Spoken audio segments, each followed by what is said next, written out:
I think people should be rewarded more often for doing nothing. Agree. Fully agree. And I assume that this is my quarterly review. Right. Yep.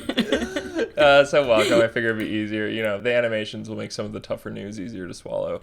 But no, like life is hard, and I feel like everyone deserves just surprise treats here and there. I'm gonna offend people maybe, but that's why we like Christmas. It's for the surprise treats.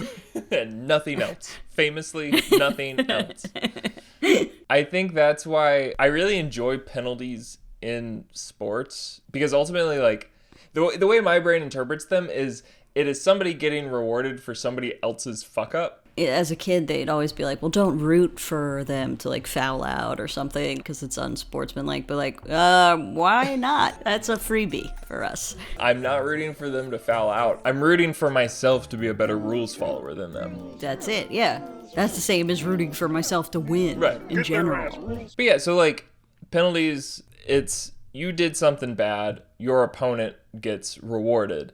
And in American football, the NFL in particular, there's actually a few rules that essentially say your team did something bad, so the other team gets points. Just straight up. Just straight. Here's points. Oh, wow. So we're skipping the, like, mini game within the larger game of, like, free throws or penalty shots, and we're just giving you the points. Right. And so, like, obviously what it takes to achieve these free points, there's special circumstances that it is a very, very rare thing to happen. And from what I have seen, one of these rules has never actually been enacted. Oh, wow. And so that's Rule 12, Section 3, Article 2, fouls to prevent score. The defense shall not commit successive or repeated fouls to prevent a score. If the violation is repeated after a warning, the score involved is awarded to the offensive team. So, in layman's terms... Please. If the defense keeps doing the same shit and keeps preventing the offense from scoring, the refs can warn the defense, and if they keep pulling the same bullshit, the refs can say, all right, screw it. Points awarded, we're moving on. Yeah, that's it. Game's over. They get their points. Keep it moving. That's cool. I guess because there's a warning involved, to then still do whatever it was is so brazen. I think that team should be rewarded for trying. I think to your point, it's like it's one of the rare rules where there's a step in the middle. And so it's not just like, it's like you have done enough penalties that now we're going to slap on like tier 2 of this penalty. It's hard to imagine a situation where like they're gonna get points if you do it again, in which you would still do it. You'd have to have some like personal problem with the guy and be like, I don't care, I want to hurt him, it's worth losing. I have an extremely high level of job security. I'm independently wealthy, I don't need this job.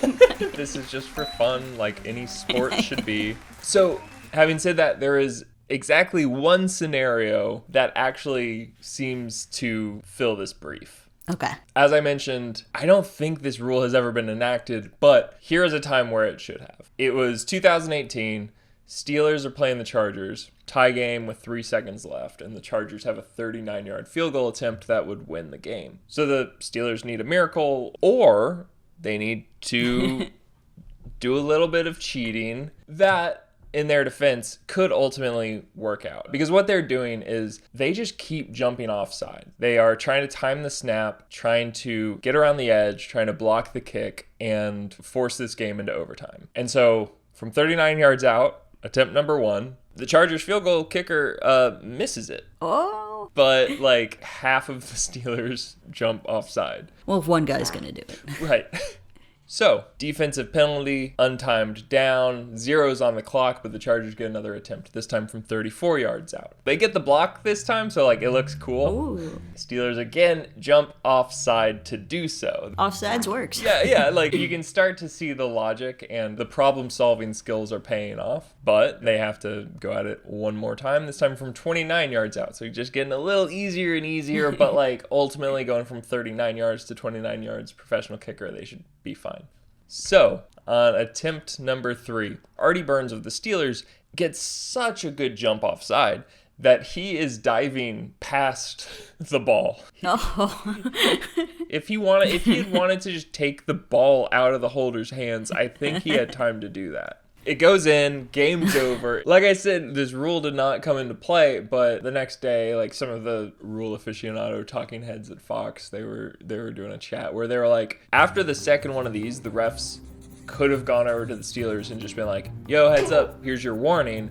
Do it again, we're just going to give them the points regardless of the result. I feel like people would have been pissed if that had happened. It like wasn't the same exact offsides. It was a fresh and new version of offsides each time. Like if it's the same person doing purposely repeating the same thing, sure, give them the points. Like I feel like people would have been up in arms. That makes a ton of sense. The other aspect of this that I think people would have been pissed about is like, we probably would not know that this rule was being enacted. Oh, yeah. We would probably not be aware that they got a warning. We would see a field goal miss. It would just look like the refs decided, you know what? Chargers win. Everyone go home. It's late. If it was late, respectable. Yeah, part of my brain is also then wondering, based on how good of a jump Artie Burns got, if he had had a warning to not jump offside, there's a chance he would have had a better shot at actually blocking the kick. Oh, interesting. The same enthusiasm and reaction time with a little bit of hesitation. Then again, if a ref came up to me and was like, don't go offside again. God, I would want to go offside so bad. Oh, so bad. I'd want to go offsides and smash right into him and be like, oh, sorry. The ref said I couldn't do it, so I had to show him that I could. It was like, no, I didn't. I said don't. I said, don't do it. So yeah, Chargers win, and we all lost because the refs likely didn't know about this rule, so then they couldn't even enact it. One cool thing is that now we know more than NFL refs, unless, of course, they watch this video, which surely they do, so even playing field again. I wonder if a ref has ever watched a Weird Rules. I would think it's part of their training, right? We are in the syllabus? Yeah.